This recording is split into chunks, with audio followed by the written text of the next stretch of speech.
Let me be very clear with you. Your time is not coming. Your time is not next year. Your time is not after one more plan, one more course, one more moment of confidence. Your time is now, and if that makes you uncomfortable, good. Because growth doesn't live where you're comfortable. It lives where you're honest. Most people don't fail because they're incapable. They fail because they're waiting for permission. Permission to start. Permission to be ready, permission to believe they're enough. But here's the truth no one tells you. No one is coming to tap you on the shoulder and say, okay, now you're ready. Ready is a lie we tell ourselves to avoid fear. Fear of being seen, fear of being judged, fear of failing publicly. But listen, fear is not a signal to stop. Fear is the receipt that proves you're paying the price for a better life.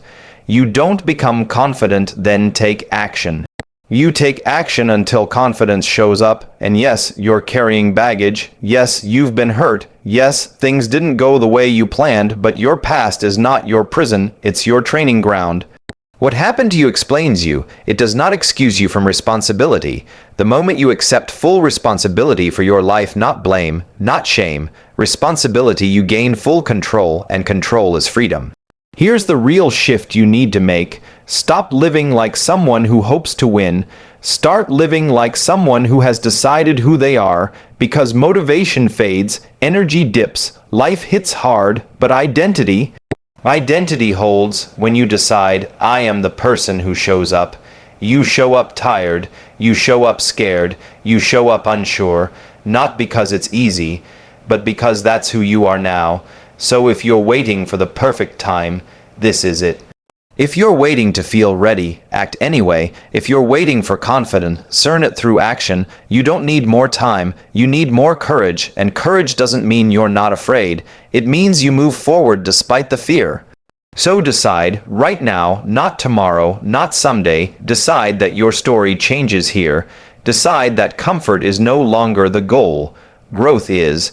Decide that you will not betray your future self to protect your current excuses. Because this moment, this uncomfortable, uncertain, imperfect moment, this is where your life actually begins. Your time is not coming, your time is now. No one is coming to save you, and that truth is uncomfortable because it removes every excuse you've been hiding behind. It means there is no perfect mentor, no lucky break. No sudden moment where everything magically makes sense and you finally feel ready. Waiting feels safe because it postpones responsibility, but it's also the most dangerous habit you can develop. Every day you wait, you're not standing still. You're training yourself to hesitate. You're teaching your brain that delay is normal, that fear gets the final vote, and that your potential can sit quietly in the background without being used. Most people think they're waiting for clarity, but what they're really waiting for is relief from uncertainty.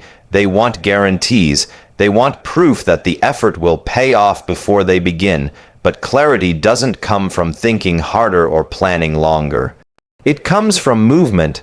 Action is the only thing that turns fog into focus. You don't discover who you are by sitting still and analyzing your options. You discover it by stepping forward and seeing what happens when you try. Overthinking feels productive, but it's often just fear wearing a clever disguise. It convinces you that you're being responsible when you're actually avoiding risk. The mind loves to stay in control, and action threatens that control because action exposes you to failure. But failure is not the enemy, stagnation is. Every attempt, even the ones that don't work, gives you data. It sharpens your instincts. It builds momentum. And momentum is what separates people who change their lives from people who only talk about it. When you stop waiting, something powerful happens. You stop asking for permission. You stop needing external validation. You start learning faster because experience teaches lessons no book or theory ever can. You realize that confidence is built after you move, not before. Each small step forward rewires your identity. You begin to see yourself as someone who acts, not someone who hopes. The harsh truth is that time doesn't reward intentions. It only responds to effort.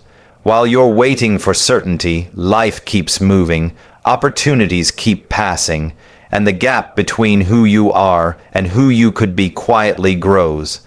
The moment you accept that no one is coming to save you is the moment you take your power back, because now the outcome is in your hands, shaped by what you do next, not by what you're waiting for. Fear shows up the moment you step towards something that matters, and most people misunderstand what that feeling means.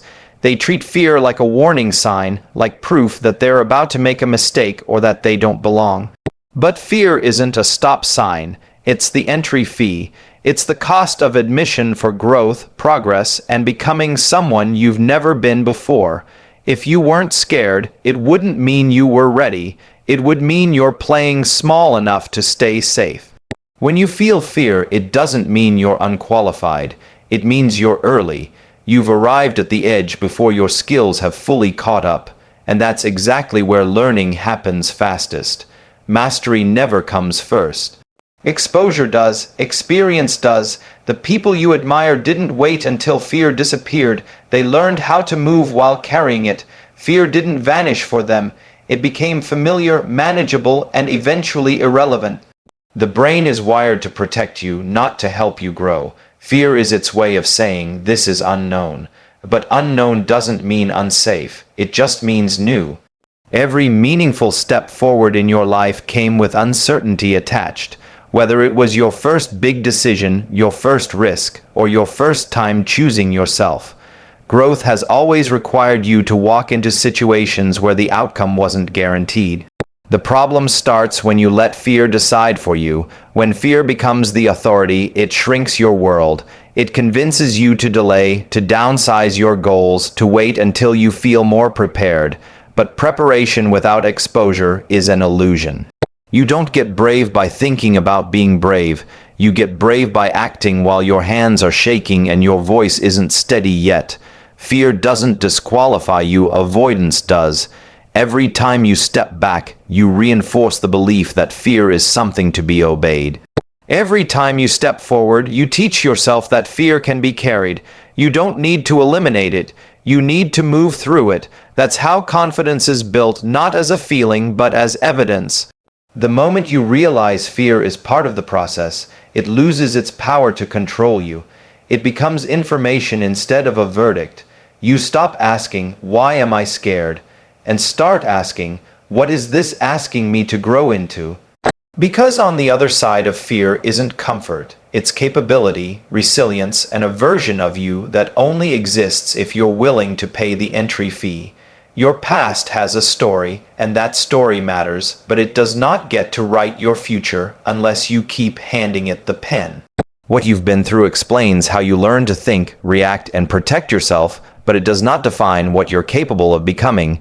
Too many people confuse understanding their past with living inside it.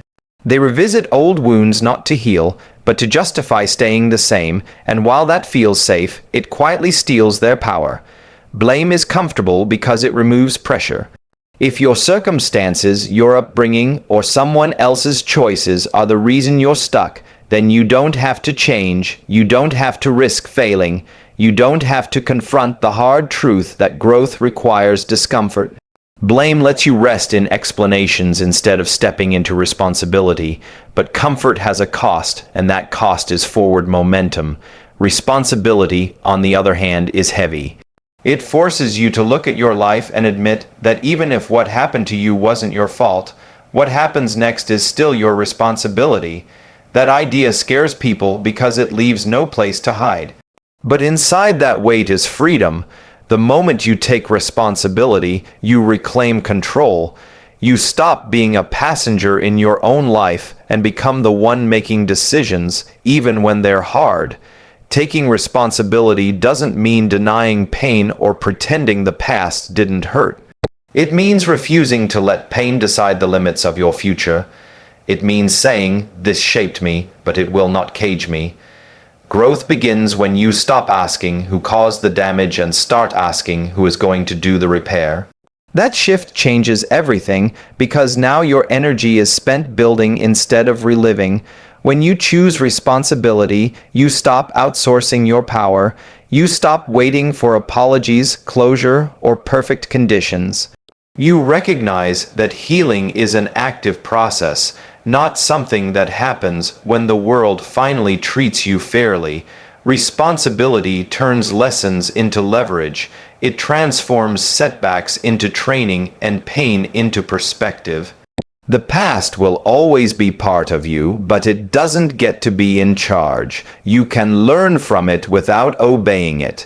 You can acknowledge what shaped you without letting it define you. Power doesn't come from having a perfect history. It comes from deciding what you do next, owning that decision fully, and moving forward without needing anyone else to change first. Motivation is unreliable because it's tied to emotion, and emotions change with sleep, stress, and circumstance. Some days you wake up energized and focused. Other days you feel heavy, distracted, and unsure. If your progress depends on how you feel, then your results will always be inconsistent. That's why identity matters more than motivation. Identity doesn't negotiate. It doesn't wait for the right mood. It simply acts in alignment with who you've decided to be. When you ask yourself, "How do I feel?" you give your emotions the authority to run your life. Feel tired, you stop. Feel afraid, you hesitate. Feel unmotivated, you quit early. But when you ask, "Who do I choose to be?" the question changes the rules. Now the focus isn't comfort, it's character. You stop making decisions based on temporary feelings and start making them based on long-term values. Identity is built through repeated actions, not big declarations. Every time you show up when it's inconvenient, you cast a vote for the person you're becoming. Every time you keep a promise to yourself, even a small one, your self-trust grows. Over time, those votes stack up, and what once felt forced begins to feel natural. Discipline turns into habit, and habit turns into identity. Motivation can inspire a start, but it can't sustain a journey. Identity can. When you see yourself as someone who trains, you train even when you don't feel like it. When you see yourself as someone who learns, you study even when it's boring. When you see yourself as someone who follows through, quitting stops being an option. The action becomes automatic because it's no longer about effort, it's about alignment. This shift removes internal drama. You don't argue with yourself every day about whether or not to show up. The decision is already made. You've decided who you are, and your behavior follows. That clarity saves energy and builds momentum. You stop chasing motivation and start embodying consistency. The most powerful change happens when identity becomes the standard. You don't wait to feel confident to act confident. You act in accordance with the person you're becoming, and confidence grows as a byproduct. Over time, your feelings catch up to your actions, not the other way around, and the version of you that once required motivation now operates from conviction, stability, and self-respect.